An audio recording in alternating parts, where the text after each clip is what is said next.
एक हफ्ते पहले की बात है।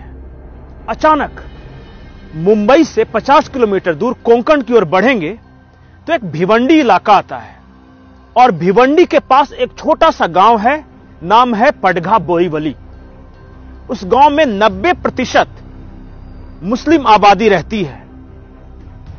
अचानक सुबह सुबह का वक्त है, 20 गाड़ियां धड़ाधड़ आकर रुकती है। उसमें से 400 पुलिस के जवान सिविल ड्रेस में उतरते हैं।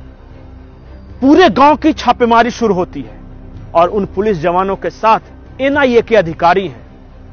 और जब छापेमारी चलने लगी तो उस गांव से क्या निकलता है? पैलेस्टीन का झंडा, इजराइल का झंडा जो कि जलाने के लिए रखा था, हार्ड डिस्क, ड्रोन, 40 ड्रोन निकले हैं। 38 लाख रुपए एक उस शख्स के यहां जिसके घर खाने को बांधे हैं। कई आपत्तिजनक सामग्रियां, आईएसआईएस कैसे ट्रेनिंग देता है इसका एक पूरा पैटर्न चार्ट, यह सब कुछ उस गांव से निकला है जिस गांव के बारे में आसपास के लोगों को भी खबर नहीं था कि वो क्या चल रहा है वहां। और पता है, अगर आप शॉक्ड हैं, अगर आपको यह खबर आश्चर्यजनक लग रही है तो एक और बड़े झटके के लिए तैयार हो जाइए। उस गांव में, मुंबई में 40 जगहों पर ड्रोन अटैक करने के लिए ट्रेनिंग दी जा रही थी, पूरी प्लानिंग की गई थी। मुंबई में अब तक का सबसे बड़ा आतंकी हमला होने वाला था, जिसे एनआईए ने समय रहते इस गांव पर छापेमारी कर रोक लिया।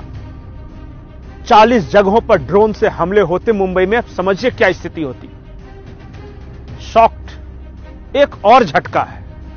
झटका यह है कि इन सब का मास्टरमाइंड या इन सबको आतंक का ट्रेनिंग देने वाला कौन था? उस शख्स का नाम है साकिब नाचन। साकिब नाचन का नाम आपको ऐसे नहीं याद आएगा। 1991 में मुंबई में बम ब्लास्ट हुआ। एक शख्स पकड़ा गया जिसका नाम था साकिब नाचन। उस शख्स को जेल हुआ, 10 साल की सजा मिली और 1991 से 10 साल यानी 2001 में वो छूटकर बाहर आ जाता है। 2002 में मुंबई में फिर से ट्रेन में ब्लास्ट होते हैं। मुलुंड में ब्लास्ट हुआ था और भी बोरीवली में ब्लास्ट हुआ था। 2002 की बात है। उसका भी मास्टरमाइंड यही साकिब नाचन। इसका मतलब कि जेल से 10 साल की सजा काटने के बाद भी यह आतंकी ही बना रहा और फिर से इसने प्लान किया। फिर से 2002 में यह पकड़ा गया, फिर से इसे सजा मिली 10 साल की। 2017 में यह फिर बाहर आ गया और 2017 में बाहर आने के बाद 2023 के अंत में यह मुंबई में एक बहुत बड़े आतंकी हमले की प्लानिंग कर चुका था। ड्रोन से ट्रेनिंग दी गई थी, 40 जगहों पर हमले की योजना थी। आप सोचिए कि एनआईए अगर नहीं पकड़ता तो क्या हो सकता था। लेकिन सवाल यह है कि यह साकिब नाचन, यह चीज क्या है? साकिब नाचन वो चीज है जिसने इस देश में 10 से 12 लोगों को ब्रेन वॉश कर इराक और सीरिया भेजा ताकि आतंक की वो ट्रेनिंग ले सके। साकिब नाचन वो शख्स है जिसने इस देश में, भारत के अंदर आईएसआईएस का एक्सटेंडेड राजधानी बनाने की साजिश रची। एक गांव को राजधानी बना भी लिया, आतंक की राजधानी। अल शाम उस गांव का नाम रखा। अल शाम के बारे में अरब का यह शब्द है। अल शाम का मतलब यह है कि जो अगर अंग्रेजी में कहें तो लातविया, यानी कि 4-5 देश हैं। वह एग्जैक्ट टर्म नहीं आ रहा है, इल से है। आईएसआईएस का पूरा नाम भी पहले आईएसआईएल था, जो लास्ट में इल जो शब्द है वो वही शब्द है अल शाम का। इसका मतलब यह होता है कि सीरिया, जॉर्डन, फिलिस्तीन, तुर्की और कतर को मिलाकर हम खलीफा का राज्य बनाएंगे। वो खलीफा राज्य बनाने की कोशिश में था, इसलिए इस गांव का नाम अल शाम रखा था। अल शाम ये गांव रहेगा, खलीफा के अंडर रहेगा, भारत के महाराष्ट्र के कोंकण का एक गांव। ये है अल सचान। लेकिन अब एक बड़ा सवाल है। बड़ा सवाल यह है कि once a terrorist always a terrorist.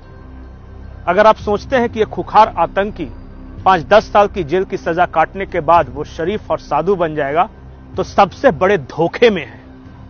अल सचान का उदाहरण है। 1991 बम ब्लास्ट में पकड़ा गया, 2001 में छूट गया, फिर 2002 में बम ब्लास्ट करता है, फिर छूट जाता है 2017 में, फिर मुंबई बम ब्लास्ट की प्लानिंग करता है। सवाल इस देश के कानून और इस देश की न्यायपालिका से भी है कि इतना खूंखार आतंकी बार बार कैसे छूट जा रहा है। आखिर कौन सा वो कायदा है, कौन सा कानून है जिसकी वजह से इतना बड़ी घटना को अंजाम देने के बाद भी सिर्फ 10 साल की सजा होती है। सवाल कई हैं।